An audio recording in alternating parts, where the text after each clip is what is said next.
श्री सच्चिदानंद सद्गुरु साईनाथ महाराज की जय। सद्गुरु श्री साईनाथुनि शरद बाबूजी की जय।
श्री सच्चिदानंद सद्गुरु साईनाथ महाराज की जय। सद्गुरु श्री साईनाथ शरद बाबूजी की जय। श्री साई भक्त अनुभव संहित जी नार्के నిన్నటి తరువాయి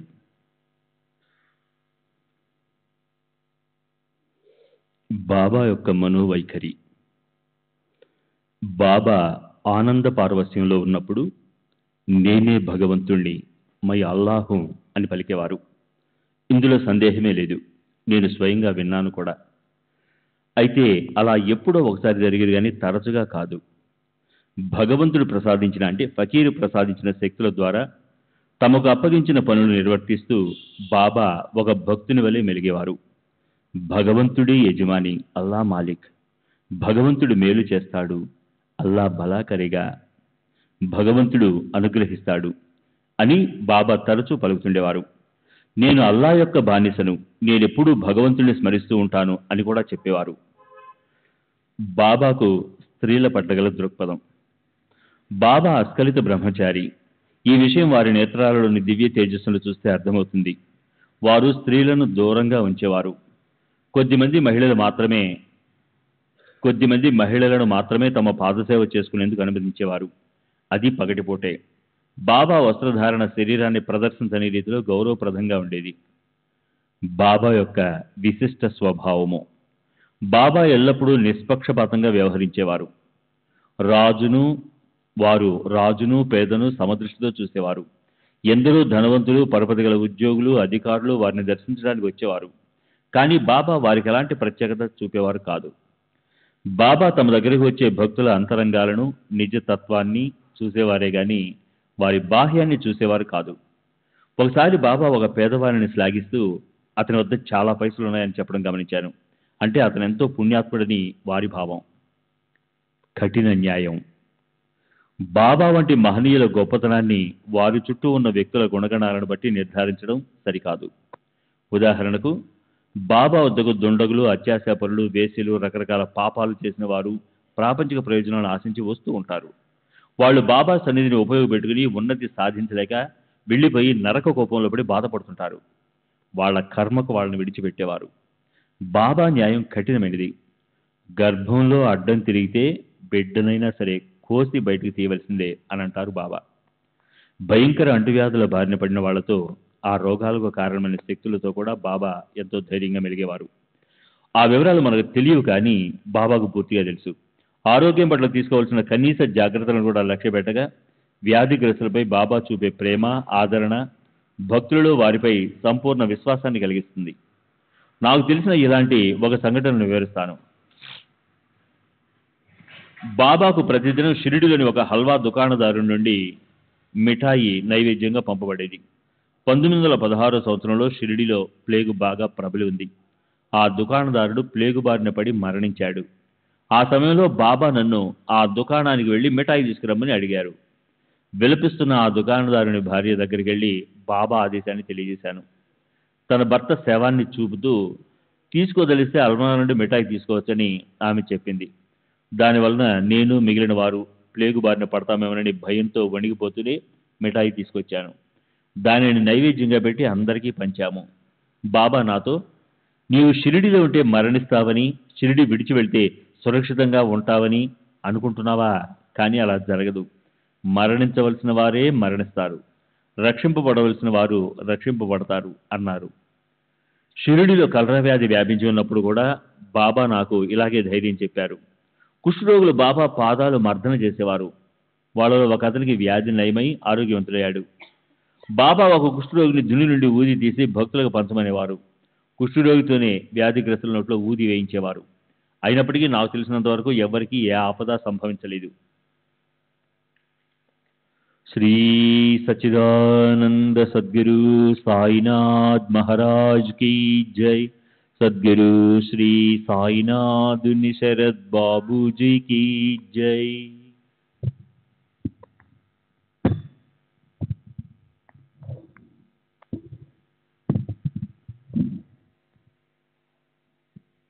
October 16, 1936 Nashik. October 28, 1936 Shirdi. Rao Bahadur SP Dumal, BA LLB, pleader. వయస్సు 63 సంవత్సరాలు, బ్రాహ్మణుడు, నాసిక్. బాబాతో మీ అనుభవాలు ఏమిటి అని మీరు అడిగిన ప్రశ్నకు నేను ఏమీ సమాధానం చెప్పగలను? ఒకటా రెండా? ప్రతిరోజు ప్రతి క్షణము బాబా నాకు అనుభవాలను ప్రసాదిస్తూనే ఉన్నారు. నా జీవితంలో బాబా ప్రమేయం లేని సంఘటన అంటూ ఏదీ లేదు. అది ఎంతటి చిన్న విషయమైనా నేను చేసే ప్రతి పని, వేసే ప్రతి అడుగు బాబాచే నిర్దేశింపబడిందే. అలాంటప్పుడు దేనిని నా అనుభవంగా చెప్పగలను? బయట ప్రపంచం నా మాటలు నమ్మకపోవచ్చు. నేను ఆ విషయం పట్టించుకోను. వాస్తవానికి ఎవరైనా తమ అనుభవం వెల్లడి చేయకపోవటానికి ఎదుటివారు ఆ అనుభవాన్ని నమ్మకపోవడం ఒక కారణం కావచ్చు. ప్రతి భక్తుడు తనకు కలిగిన అనుభవం తనకు మాత్రమే సంబంధించిందని, అది తన ఐహిక ఆధ్యాత్మిక ప్రయోజనాల కోసమే ప్రసాదింపబడిందని అనుకుంటాడు. అంతేకాని అజ్ఞానులు, కువిమర్శకులు, అకారణంగా అపహసించే వారితో నిండి ఉండే సామాన్య ప్రజానీకానికి వెల్లడి చేయటానికి కాదని అనుకుంటాడు. అయితే పట్టుదల గల చరిత్రకారులు తాము వ్రాస్తున్న గ్రంథాలకు మెరుగులు దిద్దుకోవటానికి భక్తుల అంతరంగిక రహస్యాలను అనుభవాలను వెలికి తీసేందుకు తీవ్రంగా ప్రయత్నిస్తుంటారు. కానీ గోప్యంగా ఉంచుకున్న తన అనుభవం వ్యక్తం చేసేటప్పుడు ఆ అనుభవం యొక్క జీవము సారము నాశనమైపోతుందని భక్తుడు భావిస్తాడు. శరీర ధర్మశాస్త్రజ్ఞుడు ప్రాణమున్న జీవిని అణువణువు పరీక్షింపదలిచి తనకు కావలసిన భాగాలను కోసి మైక్రోస్కోప్లో పెట్టి పరీక్షిస్తాడు. ఆ ప్రక్రియలోనే తన జీవి యొక్క ప్రాణం పోతుంది. చివరికి అతను పరీక్షించేది నిర్జీవ పదార్థాన్నే. బాబాను గురించి తెలుసుకోవాలంటే స్వయంగా బాబా ఇచ్చే అనుభవాలను పొంది తెలుసుకోవటం ఉత్తమమైన మార్గము. బాబా ఎక్కడికి వెళ్ళలేదు, వారు ఇప్పటికీ జీవించే ఉన్నారు. మహాసమాధి ముందు కన్నా ఇప్పుడు తమ కర్తవ్యాన్ని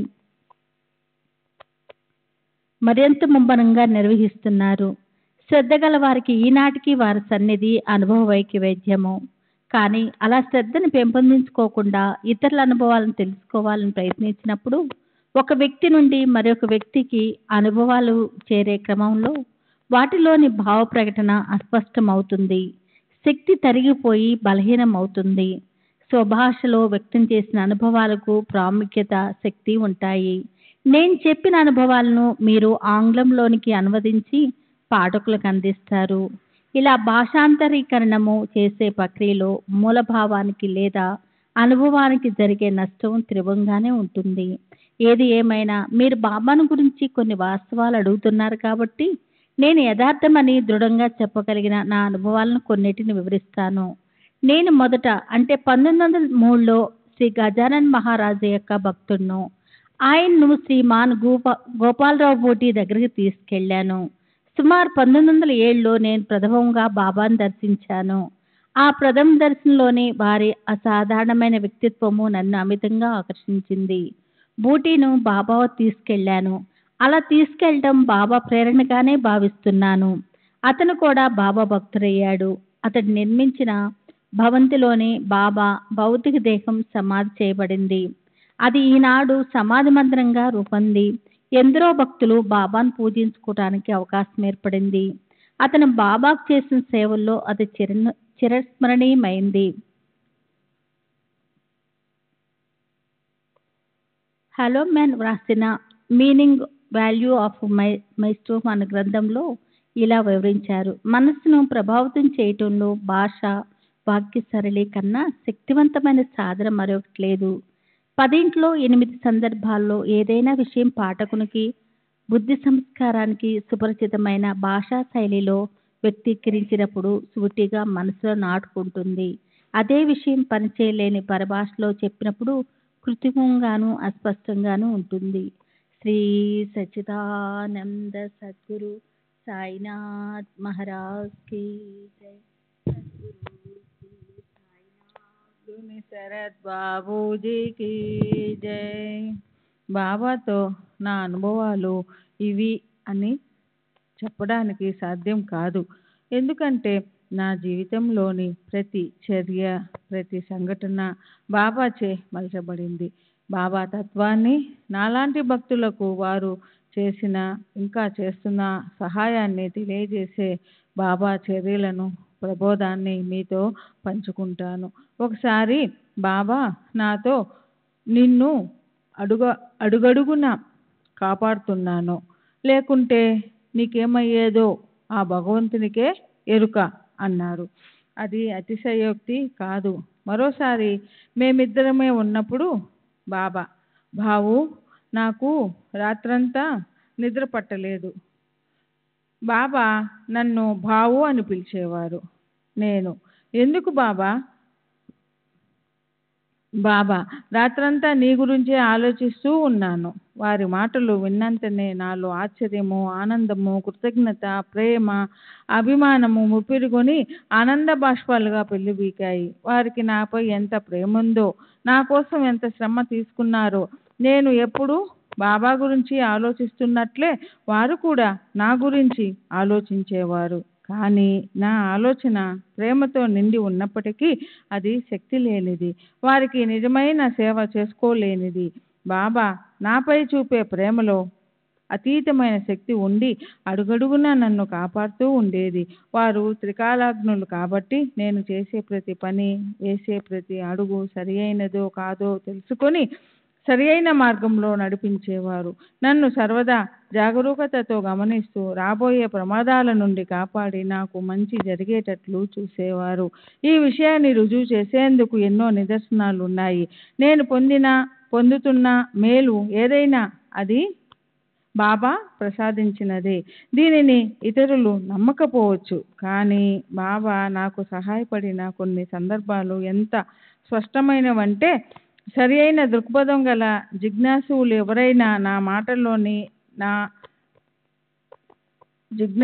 ఎవరైనా బాబా మాటల్లోని నా మాటల్లోని సత్యాన్ని అంగీకరిస్తారు. బాబాకు నేను తరచు జాబులు రాస్తూ ఉండేవాడిని. మాధవరావు దేశపాండే వాటిని బాబాకు చదివి వినిపించి వారు చెప్పిన విధంగా నాకు సమాధానాలను వ్రాస్తూ ఉండేవాడు. బాబా సశరీరులుగా ఉన్నప్పుడు కూడా కొన్ని సందర్భాలలో నా సమస్యల పరిష్కారానికై బాబాను ప్రార్థించి పటం ముందు చీటీలు వేసేవాడిని. ఆ చీటీల్లో వచ్చిన దానిని బాబా ఆదేశంగా భావించి పాటించేవాడిని. బాబా మహాసమాధి అనంతరం కూడా ఇదే పద్ధతిని కొనసాగిస్తున్నాను. ఇది సమాజానికి శాస్త్ర విరుద్ధంగా అవివేకంగా అనిపించినప్పటికీ దానినే తూచా తప్పకుండా పాటిస్తున్నాను. ఈ పద్ధతి ద్వారా బాబా నాకు ఇచ్చిన ఆదేశాలు ఎప్పుడూ శ్రేయదాయకంగానే ఉండేవి. ఆరోగ్యపరమైన విషయాలు. నాసిక్ మెయిన్ రోడ్డులోనున్న మా పూర్వీకుల ఇంట్లోనే నా జీవితాంతం నివసించాను. ఓసారి నాసిక్లో ప్లేగు వ్యాధి ప్రబలింది. మా ఇంట్లో కూడా చచ్చిన ఎలుకలు కనిపించాయి. వెంటనే ఈ విషయం ఉత్తరం ద్వారా బాబాకు తెలియజేశాను. నేను బాబా ఆదేశం లేనిదే ఏ పని చేసేవాడిని కాదు. సదా వారి రక్షణలో ఉన్నందువల్ల వారి సమాధానం వచ్చే వరకు ఆ ఇంట్లోనే గడపడం క్షేమమని భావించి అక్కడే ఉన్నాను. నేను వేసే ప్రతి అడుగులోనూ తాము మార్గదర్శకత్వం వహిస్తామని బాబా చెప్పే ఉన్నారు. నాకు బాబా మాటలపై సంపూర్ణ విశ్వాసం ఉంది. నాసిక్లోను ఇతర ప్రదేశాలలోనూ జరగబోయే సంఘటనలు సర్వము బాబాకు తెలుసు. ఒక పసిబిడ్డలా బాబాపై ఆధారపడిన నాకు ఎటువంటి హాని కలగకుండా కాపాడుతారన్నది నా నమ్మకం. గత 29 సంవత్సరాలుగా నేను వారిపై పెట్టుకున్న ఈ నమ్మకం ఏ ఒక్క విషయంలోనూ వమ్ము కాలేదు. శ్రీ సచ్చిదానంద సద్గురు సాయినాథ్ మహారాజ్ की जय. సద్గురు శ్రీ సాయినాథుని శరత్ బాబూజీ की जय. వేరే ఇంటికి మారిపోమ్మని బాబా నుండి సమాధానం రావడంతో నాసిక్లో మరొక బంగ్లాకు నివాసం మార్చాను. కానీ ఆ బంగ్లాలో చేరిన రాత్రి నా సోదరుని కుమారుని పడక దగ్గర చచ్చిన ఎలుకొకటి కనిపించింది. ఈ విషయాన్ని బాబాకు మళ్ళీ ఉత్తరం ద్వారా తెలియచేస్తూ తిరిగి మరో ఇంటికి మారమంటారేమోనో తెలుపమని కోరాను. ఈసారి మారవద్దని బాబా నుండి సమాధానం వచ్చింది. డాక్టర్లు, స్నేహితులు ఆ బంగ్లాలో ఉండటం క్షేమం కాదని వేరే ఇంటికి మారిపోమని సలహా ఇచ్చారు. కానీ నాకు బాబా మాటే వేదవాక్కు. వారి కృప నాపై ఉన్నంత వరకు ఏ ఆపద సంభవింపదని నా నమ్మకం. అందువల్ల ఎవరి సలహాలు పాటించకుండా అక్కడే నివసించసాగాను. ఇలా కొన్ని రోజులు గడిచిన తర్వాత పనివాళ్ళ గదుల్లోనూ ఇంటి లోపల బయట ఆవరణలోనూ చచ్చిన ఎలుకలు ఎన్నో కనిపించాయి. చివరికి మేము త్రాగటానికి వంటకు ఉపయోగించే మంచినీటి బావిలో కూడా చచ్చిన ఎలుకలు కనిపించింది. ఇక ఆ బంగ్లాలో ఉండటం మంచిది కాదని తోచి అన్ని విషయాలు బాబాకు వివరంగా జాబు రాసి ఇల్లు మారేందుకు అనుమతించవలసిందిగా ప్రార్థించాను. ఈసారి బాబా తప్పక అంగీకరిస్తారని తలచి సామానంతా సర్ది బజారు వీధిలోనున్న మా ఇంటికి బండిలో పంపాను. ఆ తర్వాత కుటుంబంతో సహా ఏరక బండిలో ఆ ఇంటికి చేరి తాళం తీయటానికి ప్రయత్నిస్తుండగా ఇంతలో షిరిడి నుండి వచ్చిన ఉత్తరం అందింది. అందులో మనం నివసిస్తున్న ఇంటిని ఎందుకు విడిచిపెట్టాలి, అప్నే కసాలా సోడానే తేచే రాహేవే అని ఉంది. నేను మరేమీ ఆలోచించలేదు. బాబా ఆజ్ఞను శిరసావహించి వెంటనే ఖాళీ చేసి వచ్చి బంగళాకు తిరిగి వెళ్ళి అక్కడే నివసించసాగాము. నీటి విషయంలో మాకు మాత్రం కాస్త జాగ్రత్త వహించాము. గోదావరి నుండి నీటిని తెప్పించి వాడుకోసాగాము. నేను చేసిన పని అవివేకంగా ప్రమాదకరమైనదిగా అనిపించినా మాకు ఎటువంటి హాని జరగలేదు. నాసిక్లో ప్లేగు బాగా వ్యాపించి దినానికి 14-15 మంది చనిపోతున్నా బాబా మమ్మల్ని అదే ఇంటిలో నివసించమని ఆదేశించారు. వారి అనుగ్రహంతో మేము క్షేమంగా ఉండగలిగాము. నా యందు బాబా అనుగ్రహం ప్రాపంచిక విషయాలకే పరిమితం కాలేదు. 1909లో నా భార్య మరణించింది. ఆమె ఆత్మశాంతి కోసం ప్రతి నెల మాసికం పెట్టేవాడిని. 6వ మాసికం పెట్టవలసిన సమయం ఆసన్నమైంది.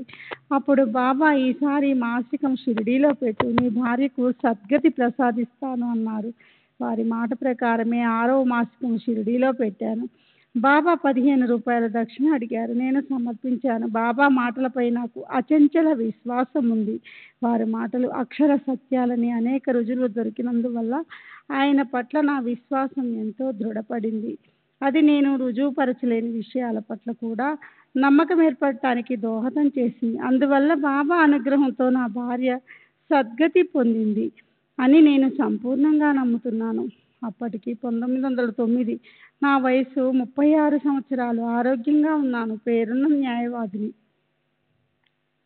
దానికి తోడు మాకు సంతానం లేకుండా నా భార్య చనిపోయినందువల్ల నా స్నేహితులు, బంధువులు నన్ను ద్వితీయ వివాహం చేసుకోమని ఒత్తిడి చేయసాగారు. వీరిలో నాగపూర్కు చెందిన న్యాయవాది మా మామగారైన రావు బహదూర్ బాబురావు దాదా కింగ్ఖాడే ఎంఏ కూడా ఉన్నారు. బాబా అనుమతి లేనిదే నేను ఏ పని చేయనని మా మామగారికి చెప్పాను. అందువల్ల ఆయన నన్ను షిరిడీ తీసుకువెళ్ళారు. ముందు ఆయన అక్కడే లోపలికి వెళ్ళి బాబాతో మాట్లాడి 5 నిమిషాల్లో తిరిగి వచ్చారు. బాబా కళ్ళల్లో విముఖత కనిపించిందని, వారి ఆజ్ఞ లేకుండా ద్వితీయ వివాహం చేసుకోవద్దని మా మామగారు నాకు చెప్పారు. బాబా అనుజ్ఞకు విరుద్ధంగా నేను ఏనాడూ నడుచుకోలేదు. ఈనాటి వరకు బాబా నా వివాహానికి సమ్మతించలేదు. దాంతో నా జీవితం అంతా ఆనందమయ ఒంటరితనంతో గడిపాను. శ్రీ సచిదానంద సద్గురు సాయినాథ్ మహారాజ్ కీ జై. సద్గురు శ్రీ సాయినాథ్ శరత్ బాపూజీ కీ జై.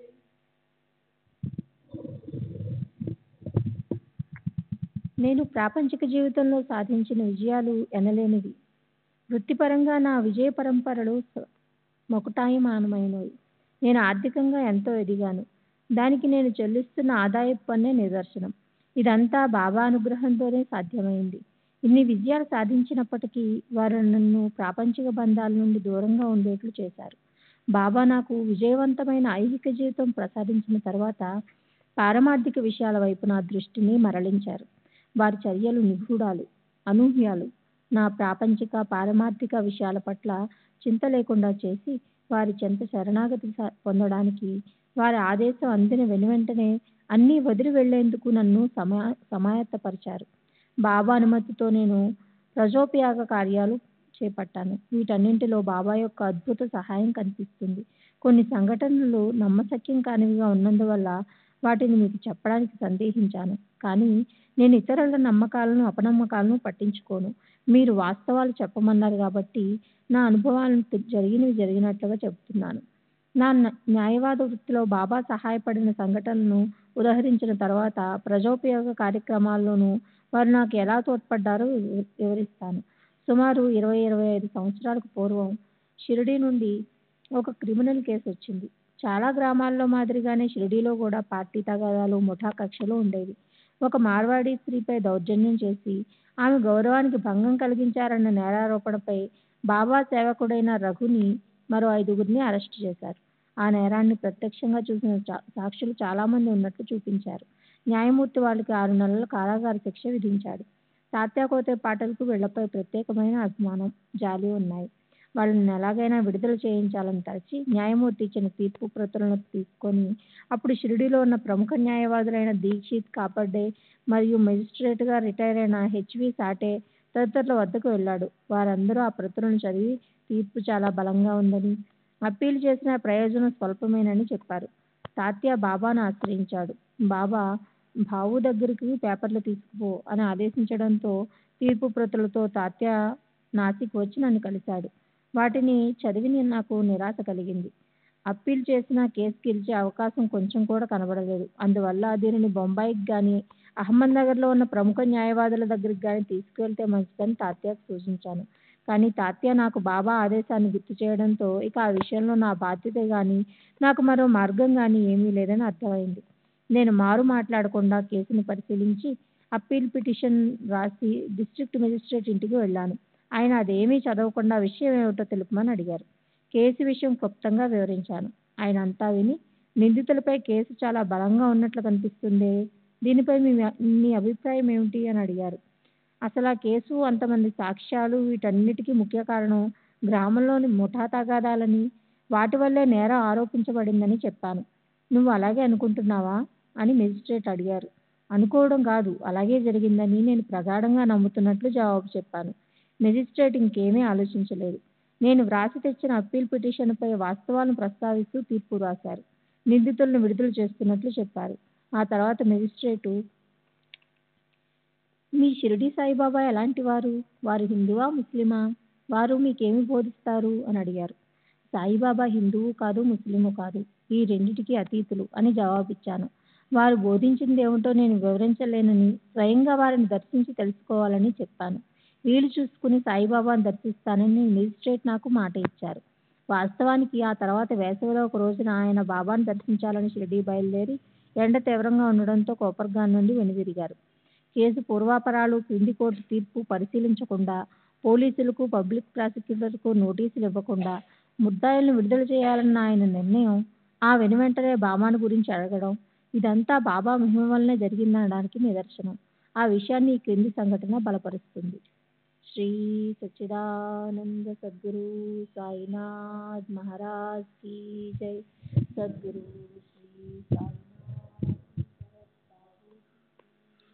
శ్రీ సచ్చిదానంద సద్గురు సాయినాథ్ మహారాజ్ కీ జై. సద్గురు శ్రీ సాయినాథుని శరద్ బాపూజీ కీ జై. నేను అహ్మద్ నగర్ నుండి షిరిడీ చేరాను. ఆ రోజు షిరిడీలో దీక్షిత్ కుమార్తె మరణించింది. విషాద వదనాలతో ఆమె అంత్యక్రియలకు వెళ్తున్న భక్తుల్లో కొందరిని పిలిచి, వెళ్ళిపోకండి, మీకు ఒక చమత్కారం చూపిస్తాను అని బాబా అన్నారు. కానీ భక్తులకు ఏ చమత్కారమో కనిపించినందున వాళ్ళు అంత్యక్రియలకు వెళ్ళిపోయారు. ఆ తర్వాత కాసేపటికి రఘు తదితరుల విడుదలకు సంబంధించిన వార్తతో నేను షిరిడీ చేరాను. బాబా చూపిస్తానని చెప్పిన చమత్కారం అదేనని భక్తులు అప్పుడు గ్రహించారు. నా వృత్తికి సంబంధించిన మరో కేసు విషయం తెలియజేస్తాను. ఈ కేసు 3 సోదరులకు సంబంధించినది. వీరు తమ ప్రత్యర్థులను తీవ్రంగా గాయపరిచారని, వారిపై క్రిమినల్ కేసు మోపబడి నేరం నిరూపించబడింది. గాయపడిన వారిలో ఒకరికి ఎముక విరిగి 20 రోజులు ఆసుపత్రిలో చికిత్స పొందుతున్నట్లుగా కూడా చెప్పబడింది. పై 3 తరపున నేను వాదించడానికి ఒప్పుకొని అప్పీలు మెమో తయారు చేసుకొని ముందు జామీనును ప్రయత్నించాను. కేసు బలంగా ఉన్నందున నిందితులకు జామీను ఇవ్వడానికి వీలుపడదని సెషన్స్ కోర్టు న్యాయమూర్తి, సీనియర్ ఐరోపా అధికారి చెప్పాడు. నేను ఒకసారి బాబాను స్మరించుకొని జడ్జి వైపు తిరిగి, ప్రాసిక్యూషన్ వారికి చెప్పిన విషయం నమ్మశక్యంగా లేదని, ఎముక విరిగిందని చెప్పబడుతున్న ధృవపత్రం ఏ డిగ్రీలు, సర్టిఫికేట్లు లేని ఒక నాటు వైద్యుడిచే ఇవ్వబడిందని చెప్పాను. మరియు నిందితులు 3 రైతులని, వ్యవసాయమే వారి జీవనాధారమని, వాళ్ళు జైలులో కూర్చుంటే వ్యవసాయం దెబ్బతింటుందని చెబుతూ వాళ్ళపై శిక్ష ఖాయమైతే వాళ్ళు అప్పుడు జైలుకు పంపవచ్చునని వాదించాను. వెంటనే న్యాయమూర్తి జామీను మంజూరు చేశాడు. కొద్ది రోజుల తర్వాత కేసు విచారణకొచ్చింది. నేను వాదించబోయేది ఖైదీలను విడుదల చేసేందుకా లేక కేవలం క్షమాభిక్ష కోరకా అని పబ్లిక్ ప్రాసిక్యూటర్ నన్ను అడిగారు. క్షమాభిక్ష అయితే తాను వ్యతిరేకించనన్నాడు. తీర్పు బలంగా ఉన్నప్పటికీ బాబాపై భారం వేసి ఖైదీల విడుదల కోసమే వాదిస్తానని చెప్పాడు. ఒక నాటు వైద్యునిచే ఇవ్వబడిన ధృవపత్రాన్ని ఆధారం చేసుకొని ప్రమాదకరంగా గాయపరిచారని చెప్పడం సబబు కాదని వాదించాను. నేను శిక్ష రద్దు కొరకు వాదించడం మొదలుపెట్టిన చివరకు చివరికి సాధ్యమైనంత వరకు శిక్షను తగ్గించమని న్యాయమూర్తిని వేడుకొన్నాను. అందుకు న్యాయమూర్తి, నేను కోర్టు వారిని క్షమాభిక్ష కొరకి అభ్యర్థిస్తున్నప్పుడు అంతసేపు వాదించకుండా ఉండాల్సింది అంటూ ఒక నాటువాద్యుడిచ్చిన ధృవపత్రం ఆధారంగా ప్రత్యర్థిని తీవ్రంగా గాయపరిచారని ఎలా చెబుతున్నావు అని ప్రాసిక్యూటర్ అడిగారు. ప్రత్యర్థి 20 రోజుల చికిత్స పొందాడు కదా, నేను అని జవాబు ప్రాసిక్యూటర్ చెప్పాడు.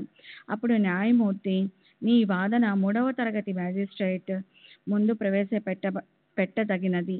నీవు సెషన్స్ కోర్టు న్యాయమూర్తి ముందు వాదిస్తున్నానన్న విషయం మరచిపోయావు అని గద్దించాడు. దీని తర్వాత ప్రాసిక్యూటర్ మౌనం వహించాడు. దాంతో వాదన ముగిసింది. న్యాయమూర్తి అపీలు దారులకు విడుదల చేశాడు.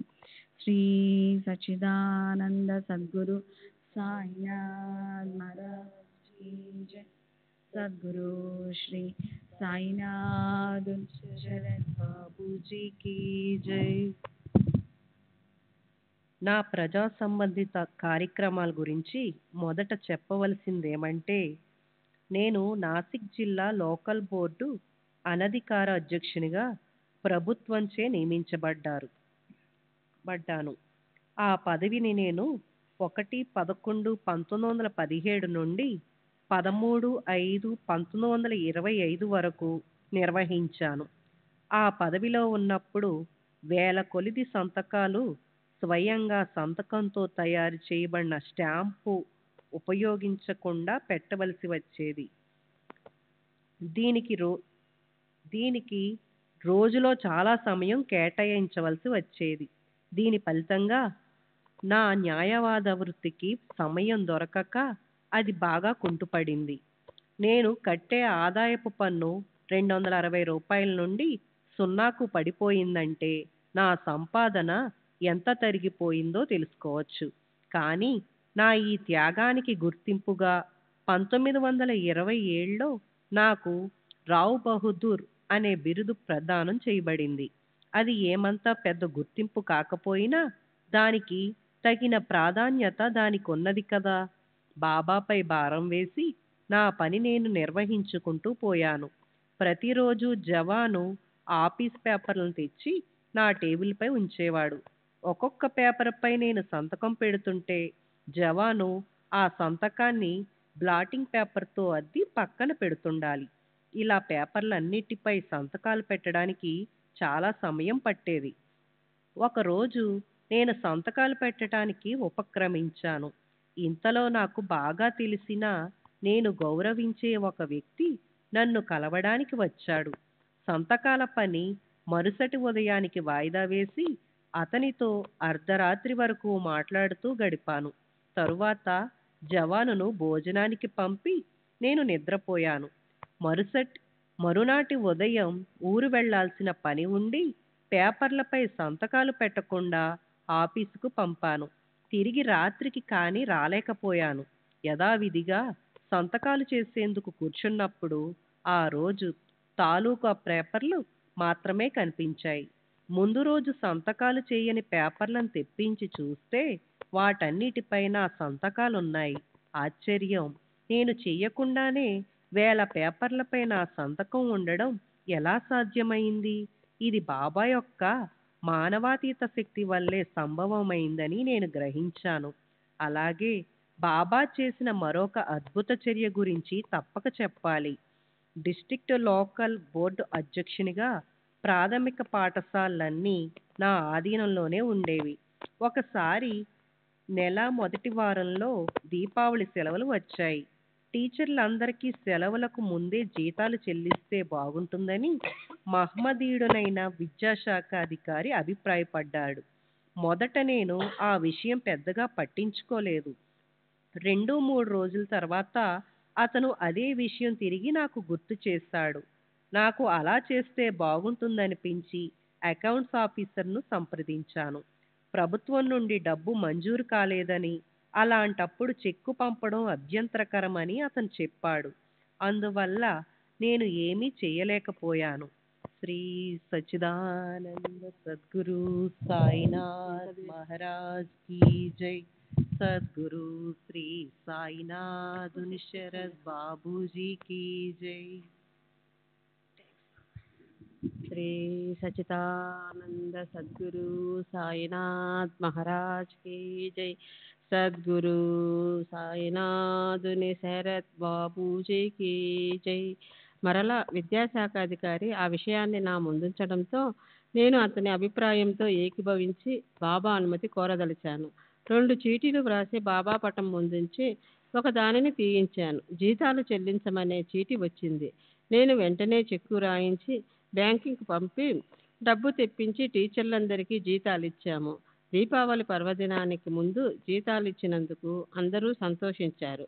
అయితే అకౌంట్స్ ఆఫీసర్ అభ్యంతరాన్ని త్రోసిపుచ్చి చెక్కు పంపినందుకు ఏమవుతుందోనని కొంచెం ఆందోళన పడ్డాను.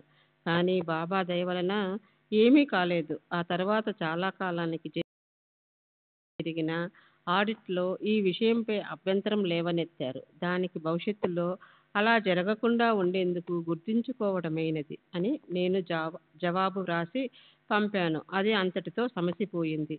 నా జీవితంలోని ప్రతి మలుపులోనూ సందిగ్ధ స్థితిలోనూ బాబా నాకు ఎన్నోసార్లు సహాయపడ్డారు. వాటిలో కొన్నిటిని ఎంపిక చేసుకుని మీకు వివరిస్తాను. 1910లో నా సన్నిహిత స్నేహితుడైన గోపాలరావు బూటి నాకు సహాయం చేయదలిచి నన్ను ఉన్నత విద్యకై విదేశాలకు ఇంగ్లాండ్కి పంపదలచాడు. ఇంగ్లాండ్లో చదువుకయ్యే ఖర్చు, ప్రయాణపు ఖర్చులు నేను విదేశాలలో ఉన్నప్పుడు ఇక్కడ ఇంటికయ్యే ఖర్చు అన్నీ తానే భరిస్తానని చెప్పాడు. మేము అన్ని ఏర్పాట్లు చేసుకుని బాబా అనుమతి కోసం వారిని దర్శించాము. శ్రీ సచ్చిదానంద సద్గురు సాయినాథ్ మహారాజ్ की जय। సద్గురు శ్రీ సాయినాథ్ శ్యామ బాబా బాబును విదేశాలకు అంటే బిలాయత్తుకు పంపించమంటారా? బాబా ఎందుకట? శ్యామ ఉన్నత విద్య కోసం. బాబా అతని అభిరుచి దైవేచ్ఛ విదేశాలలో లేదు, ఈ దేశంలోనే ఉంది. అతను ఇంగ్లాండ్కు ఎందుకు వెళ్ళాలి? మనం ఎంత జాగ్రత్తగా ప్రణాళికలు వేసుకున్నప్పటికీ అవి తరచుగా తలక్రిందులు అవుతూ ఉంటాయి అని నేను అప్పుడు తెలుసుకున్నాను. 1912లో జేజే హాస్పిటల్లో నాకు ఒక ఆపరేషన్ జరిగింది. అది క్లిష్టమైన ఆపరేషన్. ఆపరేషన్కు ముందు మత్తిచ్చారు. మత్తులోనికి జారే ముందు నేను వెనుకకు తిరిగి చూశాను. నా తలవైపు ఆపరేషన్ టేబుల్ వద్ద బాబా ఒక కుర్చీలో కూర్చుని ఉన్నారు. బాబా నా వెంటే ఉన్నారన్న భరోసా కలిగింది. వారి దయ వలన ఆపరేషన్ విజయవంతంగా జరిగింది.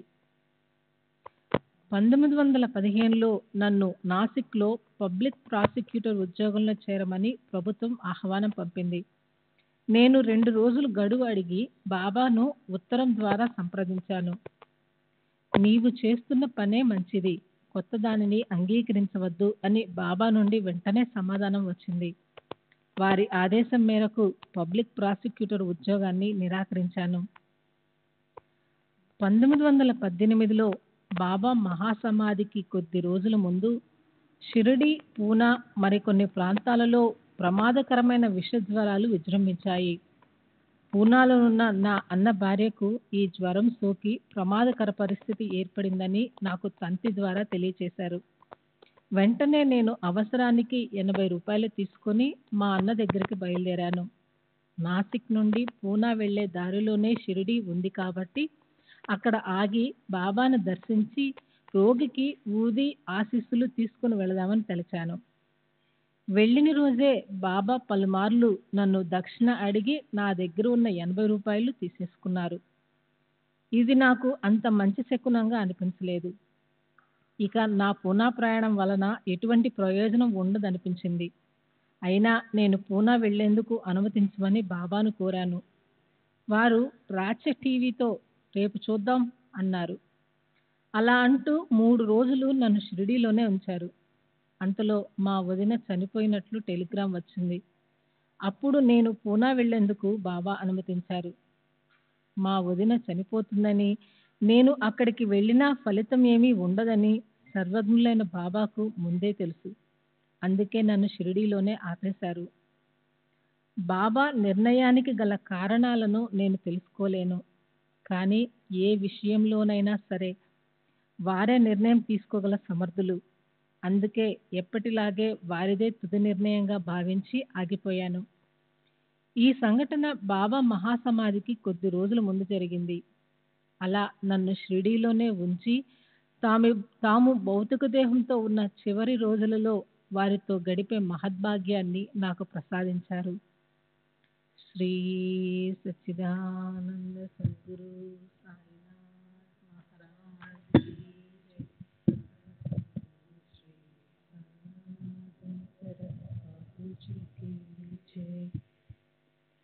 నేను డిస్ట్రిక్ట్ లోకల్ బోర్డు అధ్యక్షునిగా ఉన్నప్పుడు నా ఆర్థిక పరిస్థితి పూర్తిగా దిగజారిపోయింది. కానీ బాబా దయ వలన క్రమంగా పుంజుకొని మామూలు స్థితికి చేరుకోగలిగాను. నేను 1/9/1930 నుండి 9/4/1932 వరకు దేవార్ సంస్థానానికి రెవెన్యూ మెంబర్గాను, 1932 సంవత్సరాంతము నుండి 1933 ఆగస్టు వరకు సుర్గానా సంస్థానానికి సెక్రటరీగాను పనిచేశాను. నేను నాసిక్లో ఉన్నప్పుడు నా న్యాయవాద వృత్తి కొనసాగిస్తూనే ఉండేవాడిని. అందువల్ల ఒక్కరోజు కూడా ఖాళీ ఉండేది కాదు. నేను సుర్గానా సంస్థానంలో పనిచేస్తున్నప్పుడు బాబా ఎంతో దయతో నాకు ఏ విధంగా ఆర్థిక సహాయం అందించారో చెప్పటానికి ఈ క్రింది అద్భుత లీలే నిదర్శనం. ఒకరోజు నేను భోజనం చేస్తున్నప్పుడు ఆ సంస్థాన్ ప్రధాని నా గదిలోనికి ప్రవేశించాడు. నేను భోజనం చేస్తున్నందున ఆయనను సగౌరవంగా ఆహ్వానించి ఉచితాసనంపై కూర్చోపెట్టలేకపోతున్నందుకు క్షమించమని కోరాను.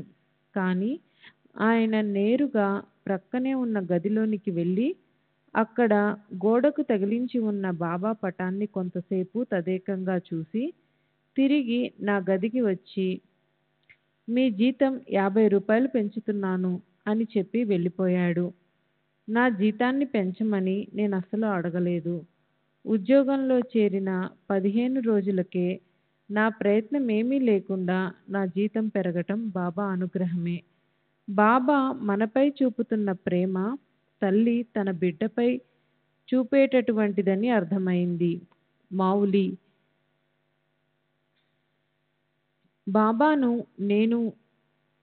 బాబాను నేను పూజించే విధానం గురించి చెబుతాను. మొదట్లో నా పూజా మందిరంలో బాబా ఫోటోలు ఉండేవి. వాటితో పాటు తరువాత బాబా యొక్క రంగుల చిత్రపటాలు కూడా ఉంచాను. బాబా నిలుచొని ధ్యానమగ్నులై ఉన్న పెద్ద పటం వాటన్నింటి మధ్యలో ఉండేది. ఆ పటం అంటే నాకు ఎంతో ఇష్టం. మొదట అది రాధాకృష్ణ ఆయి దగ్గర ఉండేది. దాన్ని నాకు ఇవ్వమని ఆమెను ఒత్తిడి చేసి తీసుకున్నాను. ఆయి ఇంటి నుండి ఆ పటాన్ని తీసుకొని మసీదు దారిలో వెళ్తున్నప్పుడు బాబా నన్ను లోనికి పిలిచి నా చేతిలో ఉన్న పటాన్ని చూస్తూ ఏమిటిది అని అడిగారు. ఇందులో మీరున్నారు అన్నాను. బాబా ఇటివ్వు అంటూ పటాన్ని తమ చేతుల్లోకి తీసుకొని దానిని ముందు వెనుక తదేకంగా చూసి తిరిగి ఇచ్చి ఉంచు అన్నారు. బాబా స్పృశించి ఇచ్చిన చిత్రపటాన్ని వారి చేతుల మీదుగా తీసుకొని పూజించుకోవాలనే నా కోరిక అలా నెరవేరింది. అంతేకాదు దానిని చూస్తున్నప్పుడల్లా బావు నాకు రాత్రంతా నిద్రలేదు, నీ గురించి ఆలోచిస్తూ ఉండిపోయాను అని బాబా నాతో అన్న సందర్భం గుర్తుకొచ్చేది. బాబా నాకు ప్రసాదించిన కానుకగా భావించి దానిని భక్తితో పూజిస్తున్నాను.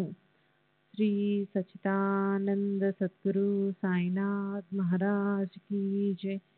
సద్గురు శ్రీ సాయినాథ్ నిసరత్ బాబూజీ కీ జై.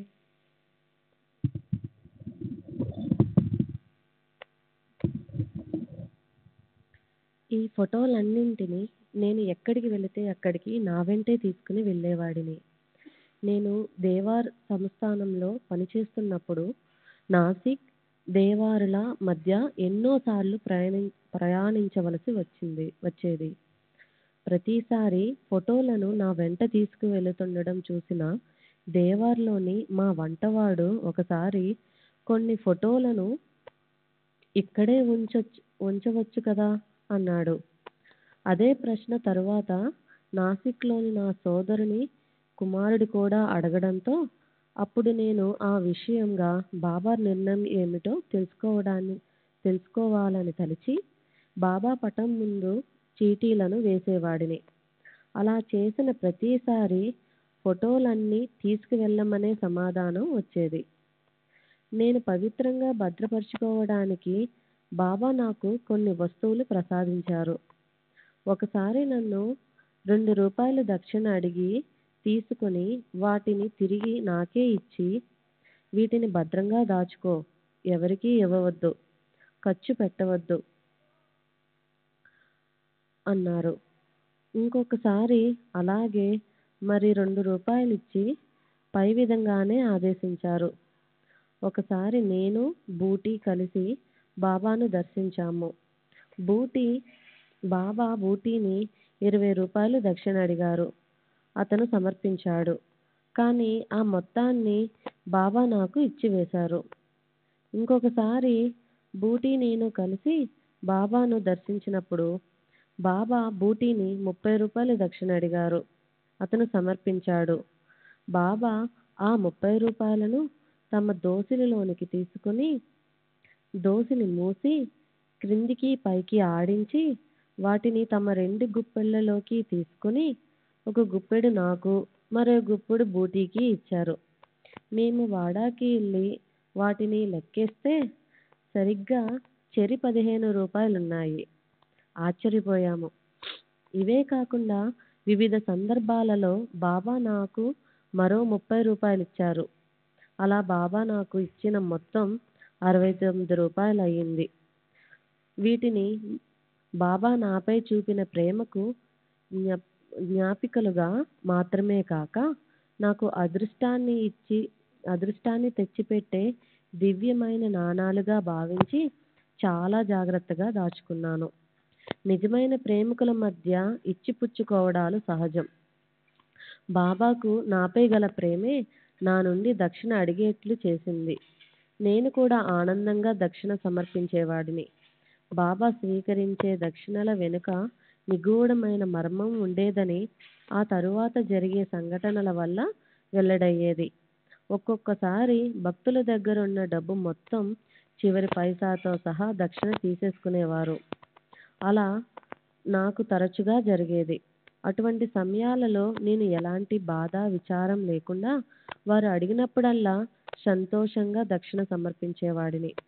ఎందుకంటే మనకు అన్నీ ఇచ్చేది బాబా కాబట్టి వారు మనకు ఇచ్చిందే తీసుకుంటున్నారు. మన వద్ద పైసా కూడా మిగల్చకుండా తీసుకున్నప్పుడు తిరిగి మనకు ఏదో ఒక మార్గం చూపించవలసింది కూడా ఆయనే కదా. బాబా అలా ఏర్పాటు చేయకుండా వదిలేసిన సందర్భాలు ఏనాడూ లేవు. 1918లో నాకు జరిగిన ఇటువంటి ఒక అనుభవాన్ని మీకు ముందే తెలియజేశాను. ఇప్పుడు మరో 2 సంఘటనలను వివరిస్తాను. శ్రీ సచ్చిదానంద సద్గురు సాయినాథ్ మహారాజ్ కీ జై. సద్గురు శ్రీ సాయినాథ్ బాబూజీకి జై. పై సంఘటన జరగడానికి పూర్వం ఒకసారి నేను షిరిడీ వెళ్ళినప్పుడు బాబా నన్ను పలుమార్లు దక్షిణ అడిగి నా దగ్గరున్న డబ్బంతా తీసేసుకున్న తర్వాత మరలా బావు నాకు ₹7 ఇవ్వు అని అడిగారు. నా దగ్గర లేవని చెప్పగా ఎవరినైనా అడిగి తీసుకొని ఇవ్వమన్నారు. ఇతరులను అడగడం అవమానంగా భావించరాదని తెలియచేసి నాలోని గర్వాన్ని, అహంకారాన్ని అణిచి అణుకువగా మెలగాలని నాకొక పాఠం నేర్పించారని నా అభిప్రాయం. బాబా నేర్పిన ఈ విషయం నన్నెంతగా ప్రభావితం చేసిందంటే బాబా మహాసమాధి చెందిన తర్వాత నేను షిరిడీ వెళ్ళినప్పుడు ఆనాడు బాబా చేసిన ఇళ్ల వద్ద భిక్ష చేసేవాడిని. బాబా దయవలన నా అహంకారం అణిగింది. లేకుంటే నా అహంకారం ఇంకా పెరిగి సమాజంలోని క్రింద తరగతి వారికి దూరంగా ఉంచేవాడిని. దక్షిణకు సంబంధించిన మరో సంఘటన తెలియచేస్తాను. ఒకసారి బాబా నా దగ్గరున్న డబ్బంతా దక్షిణగా తీసుకొని తిరిగి 50 రూపాయలు అడిగారు. నా దగ్గర పైసా కూడా లేదని చెప్పాను. ఎవరినైనా అడిగి తెమ్మన్నారు. నేను వెళ్ళి ఒకరిని అడిగితే అతను తన దగ్గర డబ్బు లేదని చెప్పాడు. ఆ విషయం బాబాకు తెలియచేశాను. ఈసారి బాబా హెచ్వి సాటే దగ్గరికి వెళ్ళమన్నారు. అలా బాబా తన వద్దకు దక్షిణ కోసం పంపడం సాటేకు సంతోషాన్ని కలిగించింది. సాటేను 50 రూపాయలు అడగమనడంలోని మర్మం నాకు తర్వాత తెలిసింది. సాటే రిటైర్ అయిన తర్వాత అతనికి పింఛను మంజూరైంది. అతను తనకు 50 రూపాయలు పింఛను అదనంగా రావాల్సి ఉందని ప్రభుత్వానికి దరఖాస్తు పెట్టుకున్నాడు. ప్రభుత్వం దాన్ని అంగీకరించింది. డబ్బు కొరకు నన్ను సాటే వద్దకు పంపించడంలోని బాబా ఉద్దేశం అతనికి అదనంగా 50 రూపాయలు పింఛన్ మంజూరు అవుతుందన్న విషయాన్ని సూచిస్తుంది. పింఛను మంజూరైన తేదీ, బాబా సాటేను 50 రూపాయలు అడిగిన తేదీ ఒక్కటే కావడం విశేషం. బాబా సేవకుడైన రఘు తదితరులకు సంబంధించిన కేసులో వాళ్ళు నేను అడగకుండానే 300 రూపాయల ఫీజు ఇచ్చారు. నేను మహమ్మద్ నగర్ నుండి షిరిడీ వచ్చి 3 రోజులు గడిపాను. బాబా ఆ 3 రోజుల్లో పలుమార్లు దక్షిణ అడిగి ఆ 300 రూపాయల మొత్తాన్ని నా నుండి తీసేసుకున్నారు. బాబా అలా చేయడంలోని అంతరార్థం నేను గ్రహించాను. నా గురువు యొక్క సేవకుడిని విడిపించడం కోసం నేను ప్రతిఫలం ఆశించడం సముచితం కాదు. ఎందుకంటే ఆ కేసు గెలిచింది నా ప్రతిభా పాఠనాల వల్ల కాదు. బాబా అద్భుత రీతిలో మెజిస్ట్రేట్ మనస్సును నియంత్రించినందువల్లే ఆ కేసు విజయవంతమైంది. నా అనుభవాల సంపుటిని ముగించే ముందు బాబా బోధించిన కొన్ని ఆధ్యాత్మిక సత్యాల గురించి వివరిస్తాను. వారిపై మన నమ్మకం బలపడేందుకు తమ నిజతత్వాన్ని సూచనప్రాయంగా వ్యక్తం చేస్తూ బాబా ఒక విషయం చెప్పారు. ఒకసారి ఒక భక్తుడు దేవుని గురించి మాట్లాడుతున్నప్పుడు బాబా, దేవుడు దేవుడు అని ఊరికే ఎందుకు అంటున్నావు? దేవుడు నా జేబులో ఉన్నాడు అన్నారు. శ్రీ సచ్చిదానంద సద్గురు సాయినాథ్ మహారాజ్ కీ జై. సద్గురు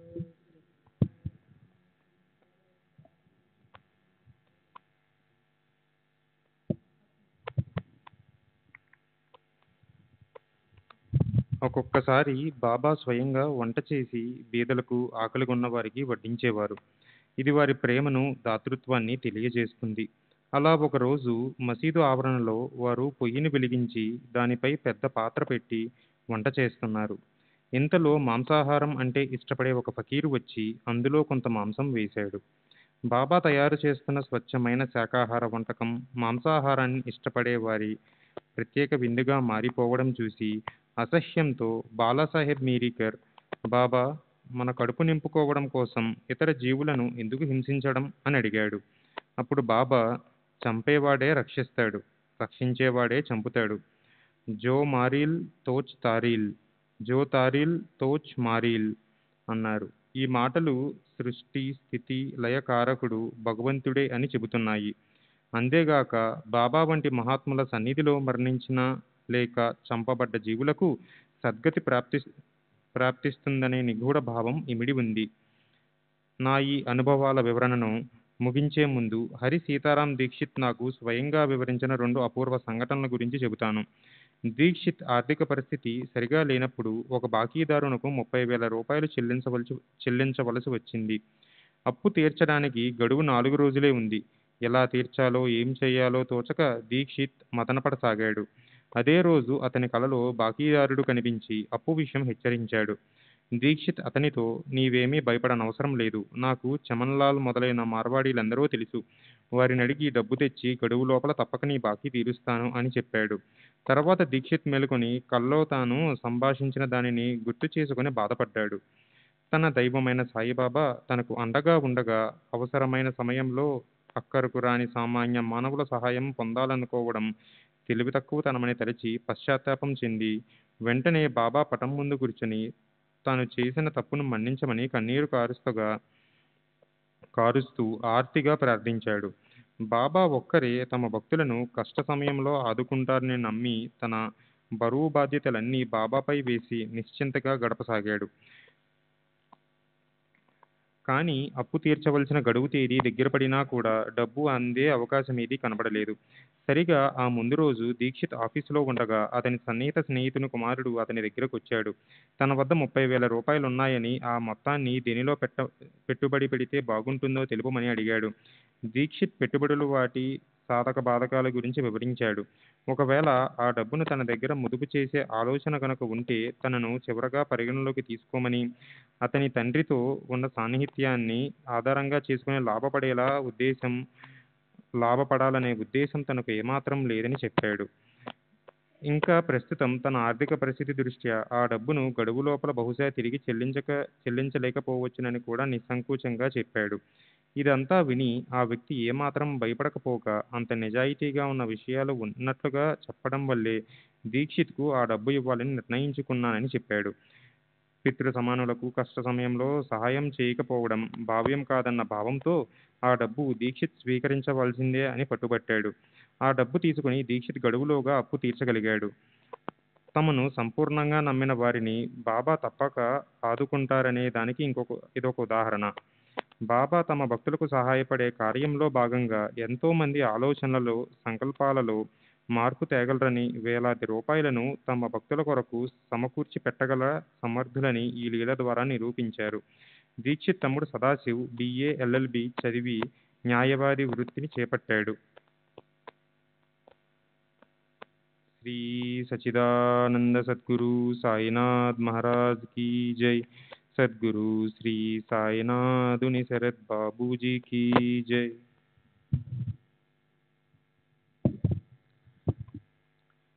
దీక్షిత్ తమ్ముడు సదాశివ్ BA LLB చదివి న్యాయవాద వృత్తిని చేపట్టాడు. మొదట నాగ్పూర్లోను, తర్వాత ముంబాయి, ఖాండ్వాలో ప్రాక్టీస్ చేసినా ఎక్కడా రాణించలేకపోయాడు. దీక్షిత్ బాబా ముందు చీటీలు వేశాడు. అతనిని బొంబాయికి తీసుకుని వెళ్ళవలసినదిగా బాబా ఆదేశం వచ్చింది. దాంతో అతనిని బొంబాయి పెట్టుకున్నాడు. కానీ అతను అక్కడ కూడా సంతృప్తికరంగా పనిచేయలేకపోయాడు. సదాశివ్ తిరిగి వెళ్ళిపోతానని తన అన్నతో చెప్పాడు. బాబా ఆదేశం మేరకు బొంబాయి తీసుకుని వచ్చినా ఫలితం ఎందుకు దక్కలేదోనని దీక్షిత్ ఆశ్చర్యపోయాడు. బాబా ఆదేశం వమ్ము కావడానికి వీలు లేదు. అందువలన మరికొద్ది రోజుల్లో వచ్చే దీపావళి సెలవుల వరకు సదాశివ్ను ఖాండ్వా తిరిగి వెళ్లకుండా ఆగమని కోరాడు. ఈలోగా పరిస్థితులు అద్భుతమైన మలుపు తిరిగాయి. ఒకరోజు దీక్షిత్ను స్నేహితుడొకడు కలిసి కచ్ రాష్ట్రం వారు తమ బ్యాంకులో పనిచేసేందుకు గుజరాతీ భాషా పరిజ్ఞానమున్న నమ్మకమైన అభ్యర్థి కోసం వెతుకుతున్నారని దీక్షిత్కు చెప్పాడు. దీక్షిత్ తన తమ్ముని విషయం ప్రస్తావించాడు. ఆ స్నేహితుడు తనకు సదాశివ్ ఖాళీగా ఉన్న విషయం తెలియదని, అతడైతే తనకు మరీ సంతోషమని చెప్పాడు. వెంటనే కచ్ రాష్ట్రం వారికి అతడిని సిఫార్సు చేశాడు. నిజానికి సదాశివ్ న్యాయవాద వృత్తిలో పలుచోట్ల విఫలమైన నెలకు 1000 రూపాయలు జీతంపై అతను బ్యాంక్ ఆఫీసర్గా నియమించబడ్డాడు. సదాశివ్ ఆ ఉద్యోగంలో చాలా కాలం పనిచేశాడు. దీనిని బట్టి బాబా సదాశివ్ను బొంబాయి వెళ్ళమని ఆదేశించడంలోని ఆంతర్యం అతనికి శాశ్వత ప్రయోజనం చేకూర్చేందుకే అని అర్థమవుతున్నది. శాంతారాం బల్వంత్ నాచ్నే దహనూకర్, హెడ్ గుమస్తా, తాలూకా శిరస్తాడార్. 1923లో సాయిలీలా మాసపత్రికలో నా అనుభవాలు కొన్ని ప్రచురింపబడ్డాయి. ఈ పత్రికను అన్ని తరగతుల ప్రజలు చదువుతారనే అభిప్రాయం ఉంది. కాబట్టి సామాన్య ప్రజలు విశ్వసించని, అర్థం చేసుకోలేని, వారి అవగాహనకు అందని విషయాలను చెప్పకుండా సంగ్రహంగా నా అనుభవాలను తెలియజేశాను. చాలా కాలం అయినప్పటికీ నా అనుభవాలన్నింటినీ గుర్తుకు తెచ్చుకునేందుకు ప్రయత్నించి చెప్పగలిగినవన్నీ పూర్తి వివరాలతో మీకు తెలియజేస్తాను. 1923 తర్వాత నాకు కలిగిన అనుభవాలు కూడా చెబుతాను.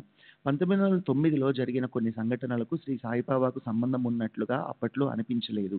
బొంబాయిలోని బజేకర్ హాస్పిటల్లో మా అన్నగారికి గొంతు దగ్గర ఆపరేషన్ చేయవలసి వచ్చింది. మేమందరము ఆ ఆపరేషన్ విషయమై మదనపడుతూ ఆదుర్దాగా ఉన్నాము. అప్పుడు నేను దహనులో ఉన్నాను. మా ఇంటికి ఒక సాధువు వచ్చి 2 రొట్టె ముక్కలుంటే పెట్టమని అడిగాడు. మేమతనిని లోనికి ఆహ్వానించి సాదరంగా కూర్చోబెట్టి భోజనం వడ్డించాము. మా వదిన గారు ఆ సాధువుకు అన్ని పదార్థాలు వడ్డించింది, కానీ సాధువులకు తగినది కాదని తలచి బెండకాయ కూర వడ్డించలేదు. అయితే ఆ సాధువు ప్రత్యేకంగా ఆ కూరనే అడిగి పెట్టించుకుని తిన్నాడు. భోంచేసిన తరువాత ఆయన మమ్మల్ని అందరినీ ఆశీర్వదించి హాస్పిటల్లో ఆపరేషన్ విజయవంతంగా జరిగిందని చెప్పాడు. అదే రోజు నా స్నేహితుడు హరిబాబు మోరేశ్వర్ ఫాన్సే సాయిబాబా కృప వలన అంతా చక్కగా జరుగుతుందని అన్నాడు.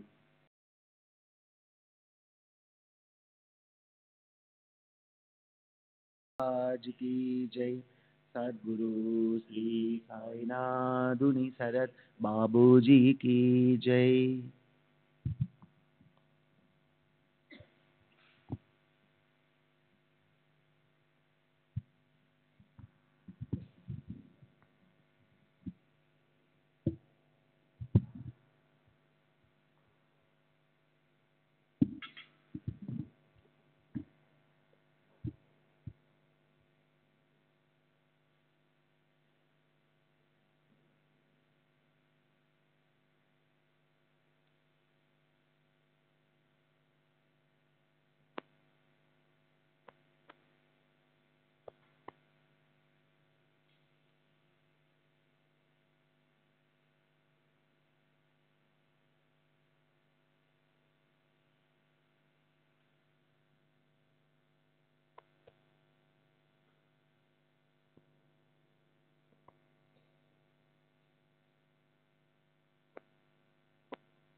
श्री सच्चिदानंद सद्गुरु साईनाथ महाराज की जय। सद्गुरु श्री साईनाथ शरद बाबू जी की जय। साई रहम नजर करना, बच्चों का पालन करना। साई रहम नजर करना, बच्चों का पालन करना। जाना तुमने जगत पसारा, सब ही झूठ जमाना। जाना तुमने जगत पसारा, सब ही झूठ जमाना। साई रहम नजर करना, बच्चों का पालन करना।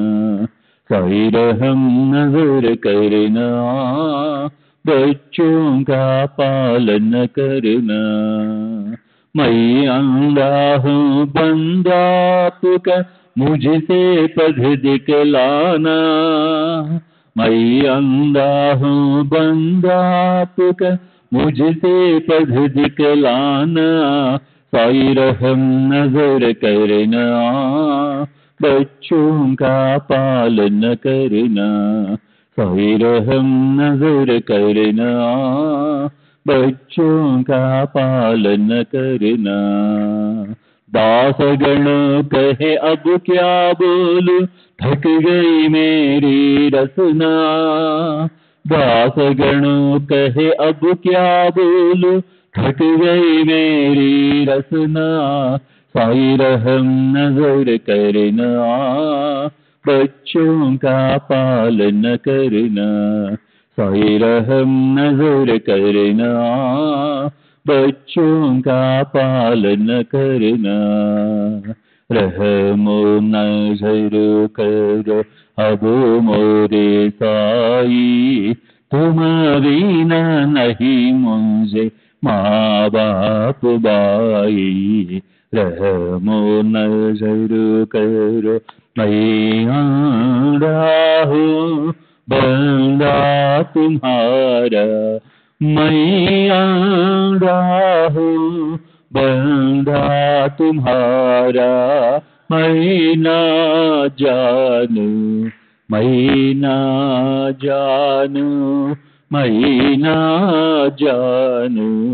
अल्लाह इलाही रहमो नजर करो, रहमो नजर करो।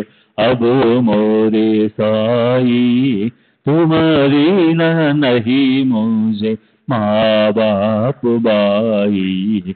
रहमो नजर करो।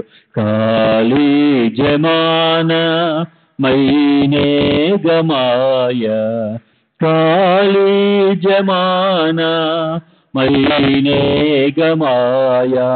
साथी आखिर का, साथी आखिर का, साथी आखिर का तुम भी न कोई। रहमो नजर करो, रहमो नजर करो। अब मोरे साई तुम्हारी न नहीं मुझे माँ बाप बाई। रहमो नजर करो। अपने मस्जिद का झाड़ू गणो है, अपने मस्जिद का झाड़ू गणो है। मालिक हमारे, मालिक हमारे, मालिक हमारे तुम बाबा साई। रहमो नजर करो, रहमो नजर करो। अब मोरे साई तुम्हारी न नहीं मुझे माँ बाप बाई। रहमो नजर करो। श्री आनंद सद्गुरु साईनाथ महाराज की जय। सद्गुरु श्री साईनाथ निशरद बाबू जी की जय।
श्री सच्चिदानंद सद्गुरु साईनाथ महाराज की जय।